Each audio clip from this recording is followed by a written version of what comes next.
Je ne vais pas seulement parler d'événements qui sont arrivés à quelqu'un d'autre. J'ai moi-même fait l'expérience de ces choses-là. Et je ne suis pas la seule. Dans le monde entier, les forces de police font appel à des médiums pour résoudre des cas difficiles. Dans les principales universités, la parapsychologie est reconnue comme une science fondée. Et même d'importantes sociétés utilisent le contrôle de l'esprit pour stimuler la créativité. Nous avons tous conscience de la dimension physique de la réalité, parce que nous pouvons la voir, nous pouvons la toucher. Mais dans un certain sens, cette dimension physique, c'est un peu comme un voile qui couvre et qui cache la dimension surnaturelle de la vérité. Vous ne pouvez peut-être pas la voir ou la toucher, mais elle est là. Oui, elle est ici, maintenant, alors même que nous parlons.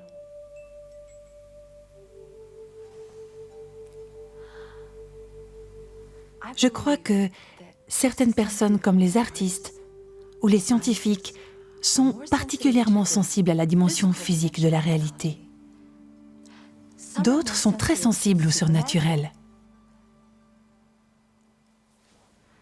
Je n'avais pas conscience de tout cela à l'époque, mais mon premier contact avec le surnaturel, ça je m'en souviens très clairement. C'était l'année après la mort de ma mère. Je passais l'été dans la maison de ma grand-mère. Je dormais dans la chambre qui avait appartenu à ma mère lorsqu'elle était petite fille. J'avais toujours éprouvé une étrange attirance pour cette pièce. Je ressentais là une certaine présence. J'ai toujours pensé que c'était l'histoire de cette chambre qui la rendait spéciale, mais il y avait quelque chose de plus. Je ne suis pas sûre de l'heure à laquelle ça s'est produit, mais je dormais probablement depuis longtemps déjà, lorsque soudain, je me suis réveillée. Il y avait quelque chose qui m'avait appelée et tirée de mon sommeil, et j'avais répondu. Je ne voyais rien, mais je sentais quelque chose.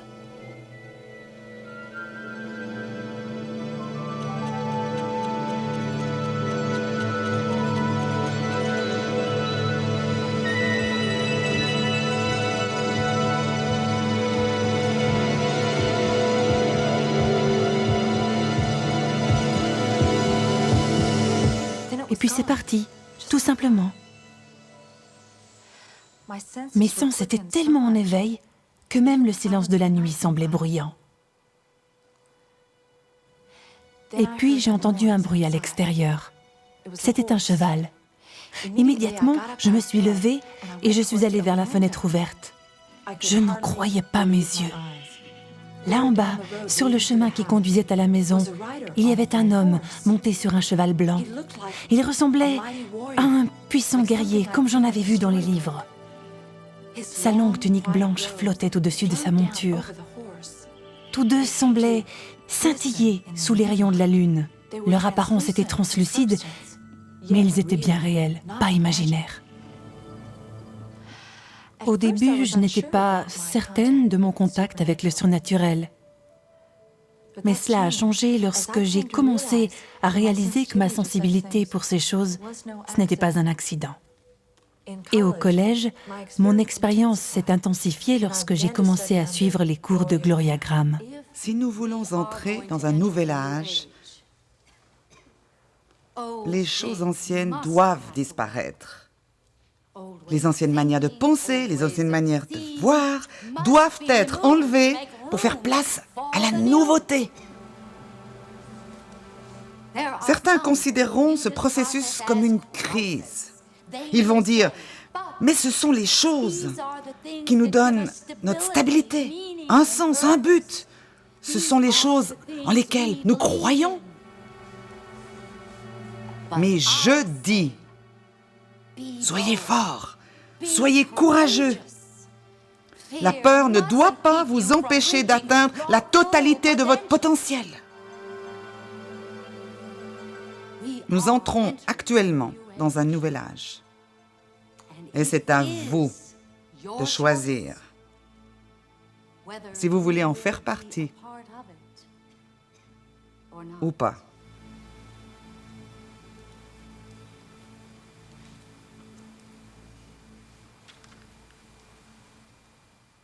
Je vous souhaite un magnifique week-end.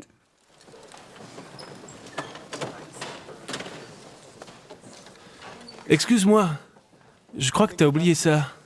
Oh, merci. Je m'appelle Jean. Moi, c'est Sarah. Jean était le garçon le plus sensible que j'ai jamais rencontré.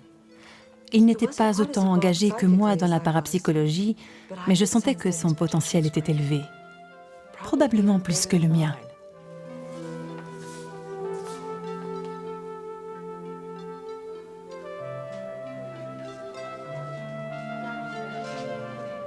Nous avons commencé à passer beaucoup de temps ensemble.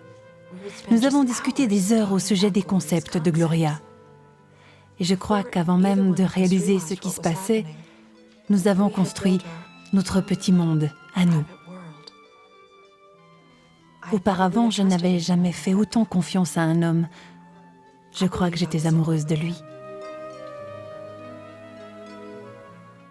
Mais soudain, il y a eu un grand changement. Jean est devenu très froid à mon égard. Tout ce qu'il me disait, c'était qu'il devait tirer certaines choses au clair. Je ne le voyais presque plus. Il a même arrêté de venir aux cours. J'avais l'impression d'avoir été comme brûlée. J'étais blessée. Alors j'ai entrepris la seule chose que je pouvais faire. J'ai poursuivi mon développement personnel, à la fois dans la spiritualité et le théâtre. Et pour ma thèse de maîtrise, j'ai écrit plusieurs pièces de mime. Chacune représentait quelques aspects de ma propre recherche spirituelle.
Je croyais avoir fait un trait sur Jean, mais dès que je l'ai aperçu, mes émotions se sont mises à saigner, comme une plaie ouverte.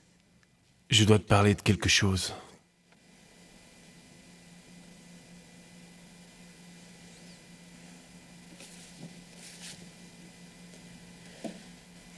Gérald, on s'arrête là pour ce soir. Ok. Je ferme en partant.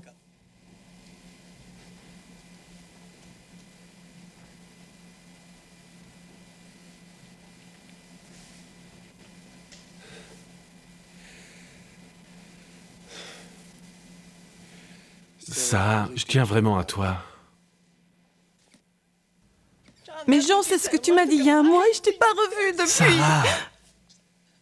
S'il te plaît, écoute-moi.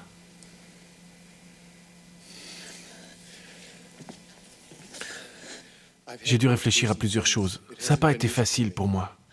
Oui, et moi alors? Écoute, on a déjà parlé de tout ça. Pourquoi t'es venu ici?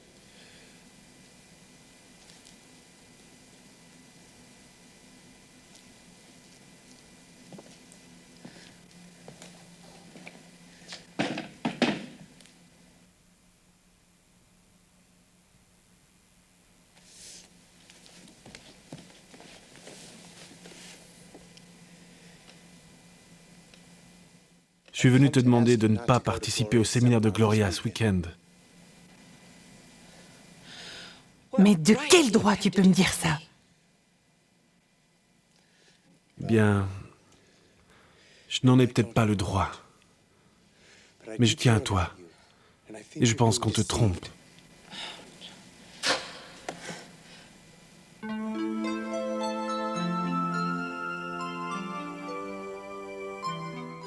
Je n'arrêtais pas de penser à la conversation que je venais d'avoir avec Jean. Au début, nous avions prévu d'aller ensemble au séminaire de Gloria.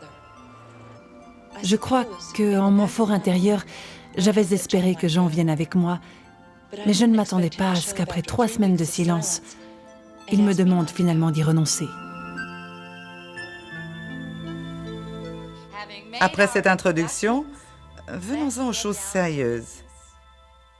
En utilisant un électroencéphalogramme pour mesurer les fréquences du cerveau générées par l'esprit humain, les scientifiques ont déterminé 4 niveaux de base de la conscience.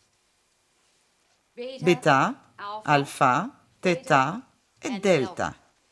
Bêta est l'état de conscience le plus fréquent, le niveau de fonctionnement habituel des êtres humains. La lecture et la conversation sont des activités de base de bêta. Alpha est une fréquence plus stable, indiquant un niveau plus profond de conscience.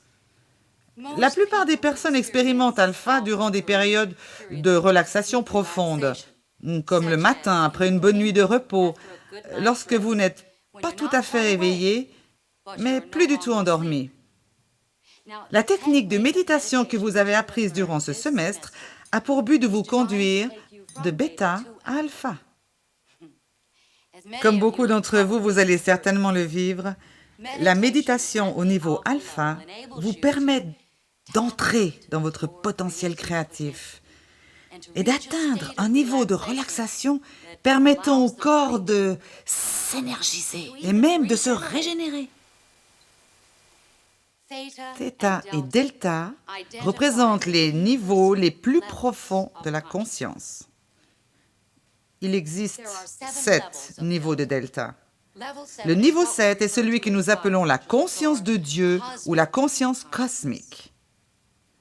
Je ne veux pas aller trop loin dans les explications à ce stade, mais simplifions en disant qu'au niveau 7, vous êtes arrivé au but. Vous savez tout, vous voyez tout, et vous devenez tout. Theta et delta sont généralement associés à des sommeils profonds ou à des états inconscients. La plupart de nos rêves se produisent à ce niveau. C'est au stade theta et delta que nous observons la plupart du temps des phénomènes paranormaux réels telles que des expériences où nous quittons notre corps, ou certaines que nous pouvons appeler des guérisons miraculeuses du corps. Lorsque nous opérons à ce niveau, nous commençons vraiment à influencer le monde autour de nous. Nous agissons aussi dans une dimension de la réalité qui est souvent incomprise par beaucoup de personnes. Et c'est dans cette dimension de la réalité que des formes d'intelligence beaucoup plus engagées, que nous appelons les êtres spirituels, fonctionnent normalement. La technique que vous apprendrez ce week-end a pour but de vous introduire à l'un ou peut-être plusieurs esprits guides qui vous conduiront alors que vous explorerez des dimensions encore plus profondes de la réalité. Parfois, nous parlons de niveau astral.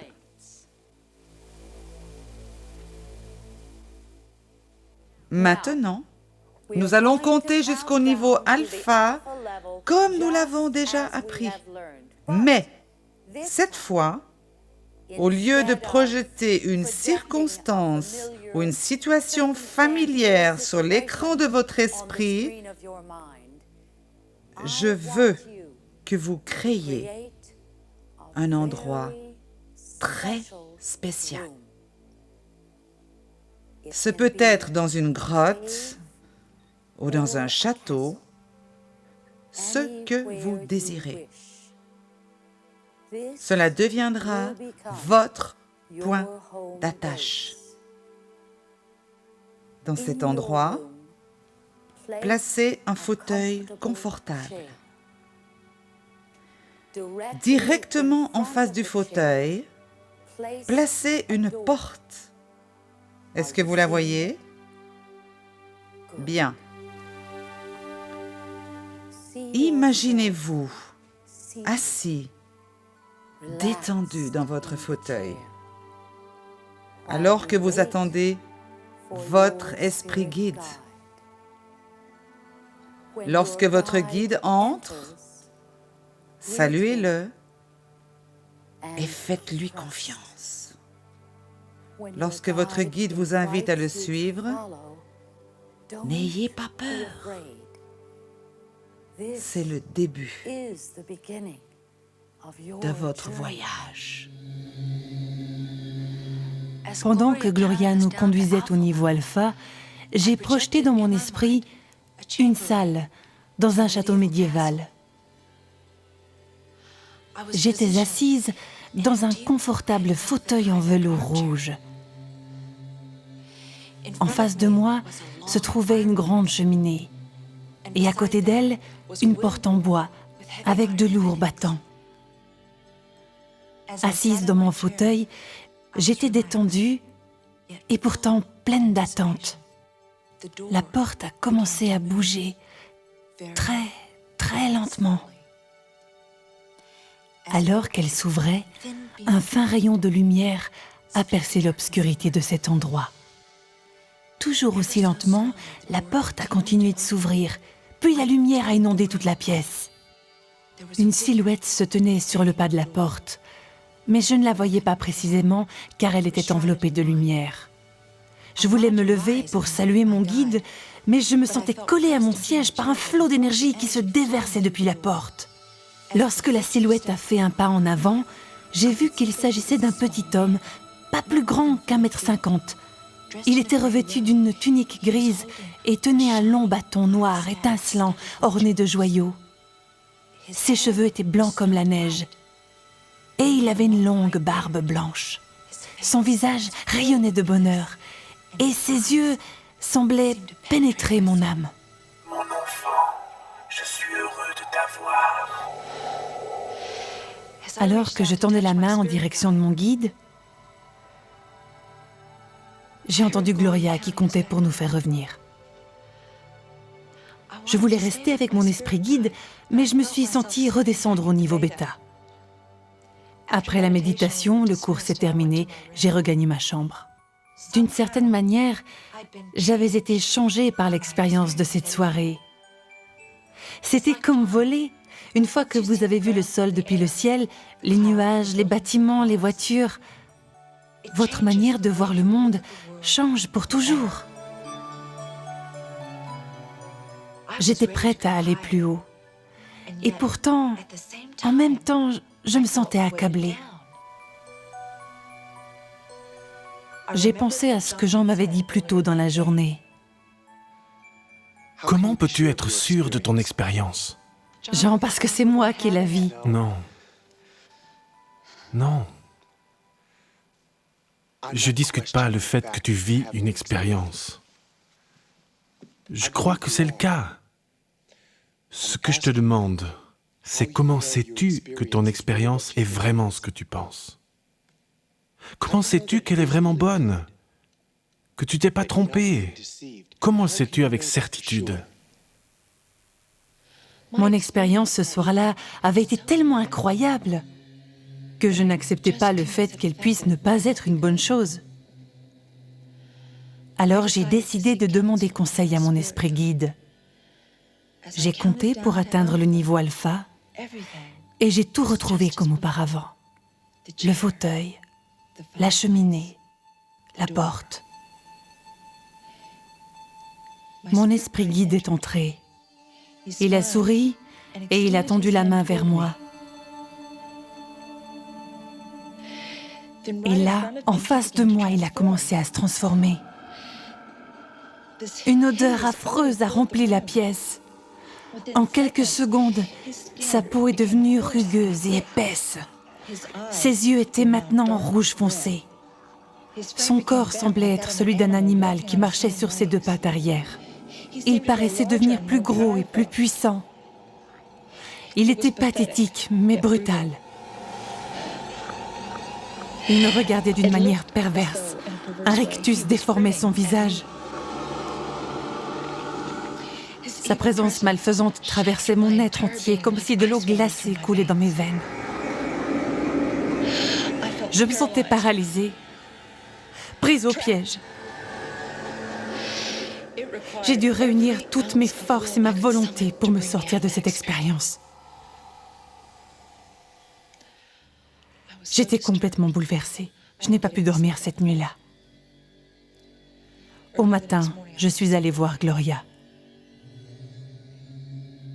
Est-il possible que quelqu'un ait semé le doute dans ton esprit? Oui, j'avais des doutes. Et je savais que c'était Jean qui les avait mis en moi. S'il te plaît, comprends que je parle avec amour. Il peut y avoir un principe spirituel très important ici. La Bible enseigne que pour les purs, toutes choses sont pures. Lorsque tu approches une situation avec de la peur et des doutes, c'est ce que tu vas voir. Je sais que ça a dû être une expérience terrible pour toi, mais il est possible que ton guide veuille t'enseigner que le mal n'est simplement rien de plus que la manifestation de nos propres peurs et de notre ignorance. Comment sais-tu qu'on ne te trompe pas? Comment en être sûr? Tu sais, la foi, comme celle d'un enfant, est l'ingrédient le plus important dans ton voyage spirituel. C'est pas la grandeur de ta foi qui est importante, c'est l'objet de ta foi. Tu peux être sincère, mais sincèrement dans l'erreur. Pour moi, c'était évident que Jean et Gloria disaient deux choses totalement opposées. Jean ne lançait pas seulement un défi à Gloria, il ébranlait les fondements même de ma vie. Les 2 dernières années avaient été un temps de croissance incroyable pour moi. Pour une fois, j'avais acquis de l'équilibre dans ma vie. Je n'allais pas laisser Jean ou une mauvaise expérience détruire cet équilibre. Après ma discussion avec Gloria, j'ai rejoint le reste du groupe de méditation. J'étais déterminée à faire confiance et à croire, comme Gloria l'avait suggéré. Et cela a fonctionné. Mon guide est venu vers moi comme il l'avait fait la première fois. Il s'est présenté sous le nom d'Avadon. Il m'a dit qu'au VIe siècle, il était magicien de la cour du roi. Il m'a conduite hors de la pièce, dans un monde d'une beauté incroyable. Nous avons traversé d'immenses champs de fleurs. Les couleurs étaient encore plus éclatantes, le ciel encore plus bleu que tout ce que j'avais vu auparavant. Nous sommes arrivés au bord d'une rivière. Un homme d'une taille imposante nous attendait sur un bateau. Lui aussi était habillé dans un style médiéval. Alors que nous glissions avec le bateau, j'ai regardé l'eau. Elle était tellement claire qu'on aurait dit du cristal liquide. Le fond de la rivière semblait couvert de joyaux. Pendant que nous avancions, les rayons du soleil ricochaient sur le fond, créant des centaines de petits arcs-en-ciel. J'ai ressenti une telle exaltation après cette expérience. J'étais sûre que, quels que soient les doutes et l'influence négative reçue de Jean, tout serait résolu avant la fin du week-end.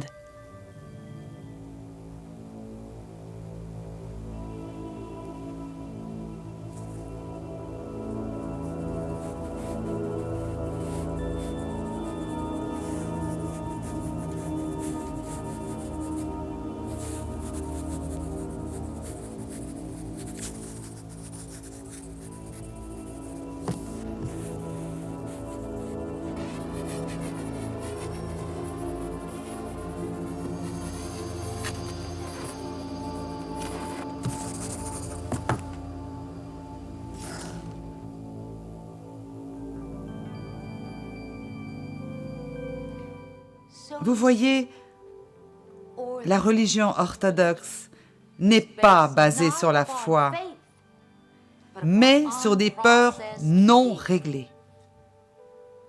Elle tente à minimiser le potentiel humain, parce que sa vue de la nature humaine est imprégnée d'un complexe d'infériorité profondément ancré. Mais, lorsque vous devenez conscient de la réalité divine qui est déjà présente à l'intérieur de vous,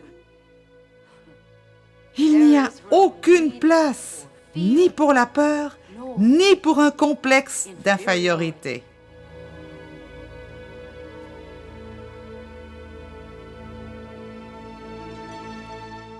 Les problèmes auxquels nous sommes confrontés aujourd'hui sur ce petit vaisseau spatial que nous appelons Terre ne seront pas résolus par des instructions dépassées ou par des façons de penser.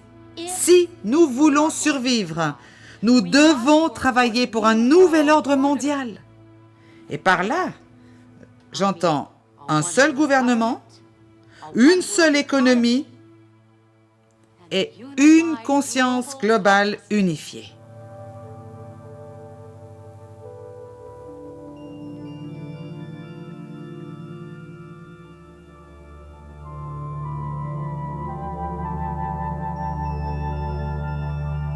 Que veux-tu dire par « ma méditation a été progressive » ? Eh bien, chaque fois que mon esprit me guidait hors de la pièce, je ressentais fortement que nous allions vers une destination précise. Chaque fois que je méditais durant ce week-end, nous sommes toujours retournés à l'endroit où nous étions lors de la dernière méditation. Le même bateau, le même batelier, la même rivière. Au début, c'était comme si on flottait au-dessus d'immenses prairies remplies de fleurs de couleurs fabuleuses. Ensuite, ça se transformait en forêt. J'avais aussi le sentiment que nous progressions de manière chronologique, car ça semblait d'abord être le matin, et lorsque nous entrions dans la forêt, le soleil était déjà couché. Et cet après-midi, pendant que je méditais, la rivière s'est transformée en un marécage. Il y avait de l'eau partout et l'air était très frais. Des arbres géants de 2 mètres de diamètre formaient un labyrinthe au travers duquel nous naviguions. Et puis, pendant que nous avancions entre les arbres, j'ai vu une lumière au loin. Et lorsque nous sommes arrivés plus près, j'ai remarqué qu'elle provenait de la terre ferme. Il y avait un petit rassemblement dans une clairière en forme de cathédrale. 20 à 30 personnes étaient assises autour d'une longue table. Et il n'y avait quasiment aucun mouvement. J'ai eu l'impression qu'ils m'attendaient. Et c'est tout ce dont je me souviens car Gloria a commencé à compter pour nous ramener au niveau bêta.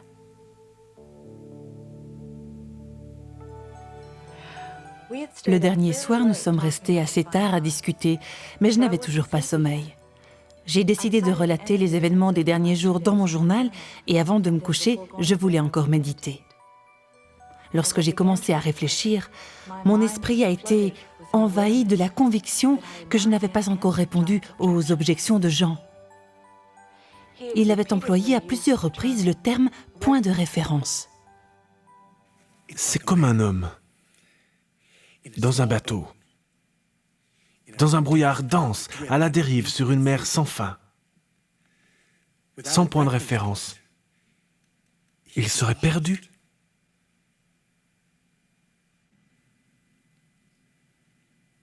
Alors c'est quoi ton point de référence? Si tu te rappelles, je me suis particulièrement intéressé aux prophéties de Nostradamus et de Nebuchadnezzar. Le résultat de mes recherches, c'est que j'ai commencé à étudier les anciens prophètes juifs. J'ai découvert que, contrairement aux prophètes modernes qui peuvent être fiables à 70%, le test pour un vrai prophète, dans la tradition juive, atteignait une exactitude de 100%. Cela m'a conduit à examiner attentivement ce qu'ils avaient à dire. Ce que j'ai découvert, c'est que ces prophètes juifs, vivant à plus de 1000 ans d'écart, ont écrit plusieurs centaines de prophéties vérifiables qui se sont toutes accomplies dans un seul homme. Et que cet homme n'a pas seulement prétendu être une partie de Dieu, ou quelqu'un qui allait montrer le chemin, comme Bouddha, Krishna, Confucius, Mohamed, Moïse. En fait, il a déclaré être Dieu. Je savais ce que Jean essayait de me faire comprendre. Je m'étais toujours considérée comme chrétienne, mais je n'avais jamais considéré Jésus-Christ en ces termes. Comme Gloria l'enseignait, je pensais qu'il y avait plusieurs chemins qui conduisaient à Dieu ou à ce qu'elle appelait la conscience de Dieu.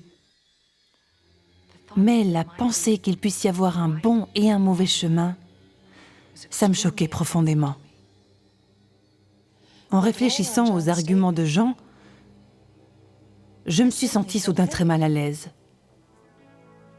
Je n'ai pas écrit dans mon journal, ni médité, je suis simplement allée me coucher.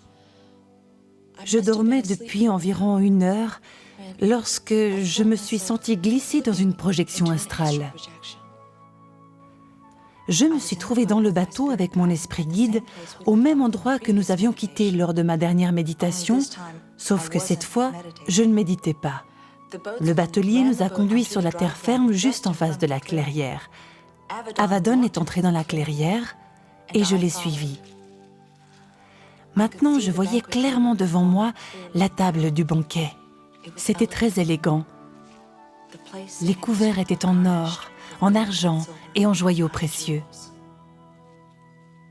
Les gens qui étaient assis autour de la table, certains jeunes, d'autres plus âgés, étaient tous vêtus de tuniques semblables à celles d'Abaddon. Alors que nous nous approchions, j'ai commencé à sentir que quelque chose n'allait pas. Il n'y avait pas de nourriture ni de boisson sur la table.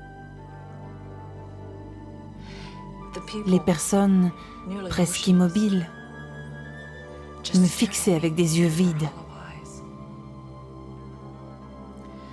Leurs visages étaient tirés et sans vie. Un sentiment macabre m'a envahi comme une vague. Et à cet instant, quelque chose d'incroyable s'est produit. À l'autre bout de la clairière se trouvait un cavalier. Le guerrier que j'avais vu quand j'étais petite fille dans la maison de ma grand-mère. Abaddon s'est retourné et m'a fixé avec une colère intense dans ses yeux. Il me reprochait à moi l'apparition du guerrier. Et puis il a commencé à se transformer en cette créature hideuse que j'avais vue auparavant. Alors j'ai su qu'il avait l'intention de me détruire. Sarah, qu'est-ce qui t'arrive? Sarah? Oh, s'il vous plaît, il y a trop de confusion ici. Allez, retournez toutes dans vos chambres. Oh, Sarah.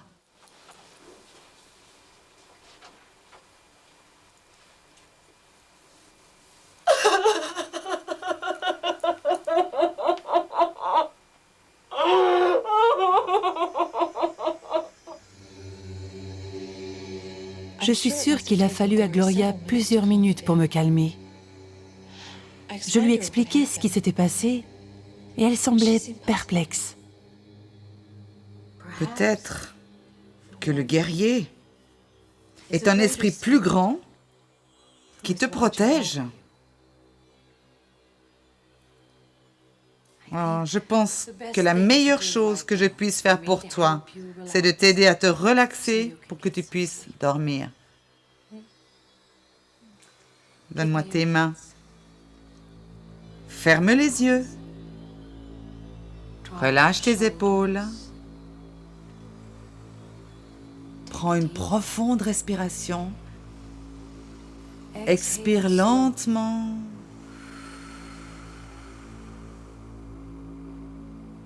Maintenant, respire régulièrement et reçois tout ce qui vient à toi.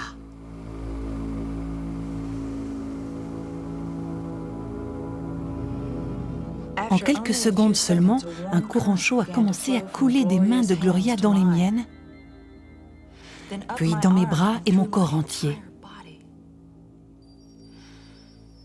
Chaque muscle de mon corps vibrait, particulièrement mes jambes.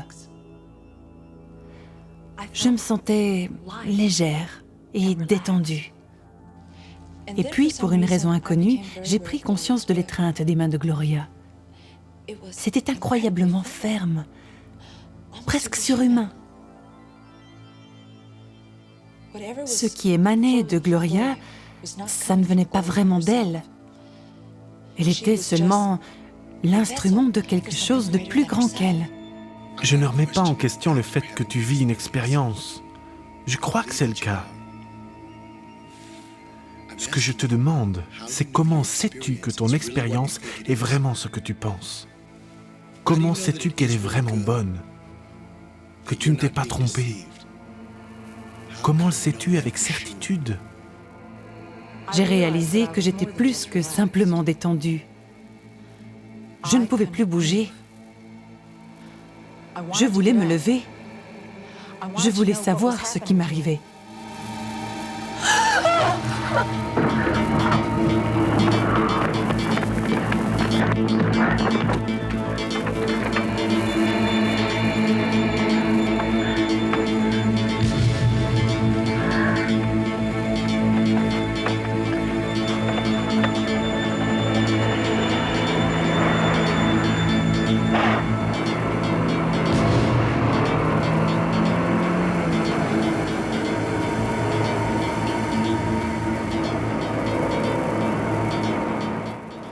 Comme un homme, dans un bateau,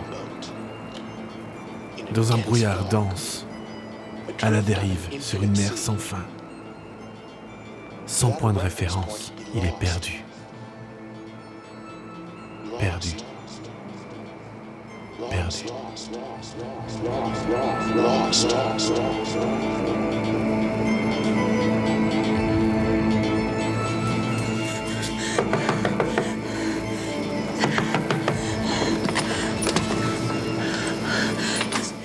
Jean est là? Eh, tu connais un gars qui s'appelle Jean? Tu cherches celui qui habitait là avant?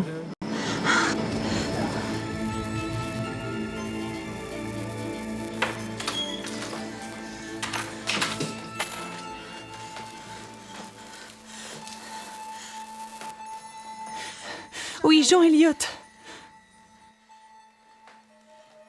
Je ne connais pas la rue. Mais c'est une nouvelle inscription. Oh.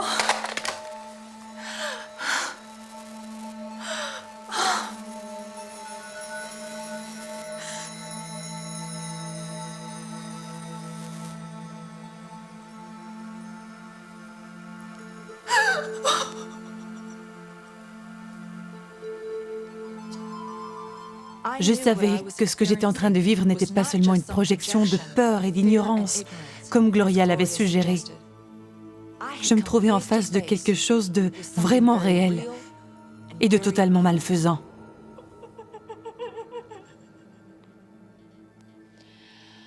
J'étais tellement épuisée que je me suis endormie. Et puis après, ce dont je me souviens, c'est que j'étais de retour dans la forêt, debout en face de mon esprit guide. Terrifiée, je me suis détournée pour m'enfuir.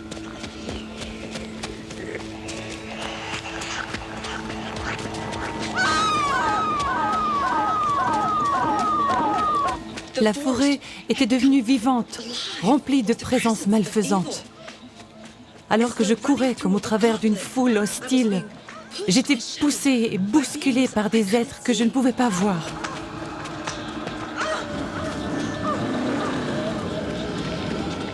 Partout où j'allais, l'esprit guide m'attendait.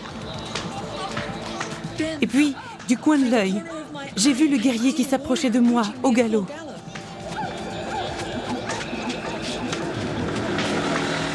On me frappait, on me battait, mais j'ai continué à courir. Et tout à coup, j'ai senti un immense coup dans le dos. J'ai été projetée sur le sol. En levant les yeux, j'ai vu Abaddon se diriger vers moi. Je savais qu'il avait l'intention de m'infliger quelque chose de terrible. Je voyais aussi le guerrier venir à mon secours en brandissant son épée. Juste au moment où l'esprit guide arrivait à ma hauteur, le guerrier a levé son épée puissante.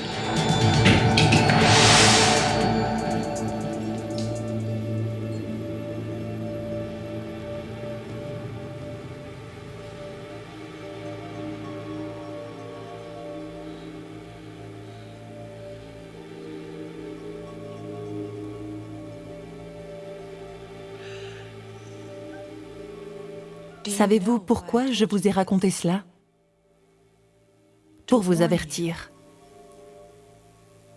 Il y a une bataille spirituelle qui se déroule tout autour de nous. Vous ne la vivez peut-être pas de la même manière que celle que j'ai expérimentée, mais c'est là et c'est réel. Et si vous pensez ne pas être concerné, alors vous êtes encore plus aveuglé que je ne l'étais.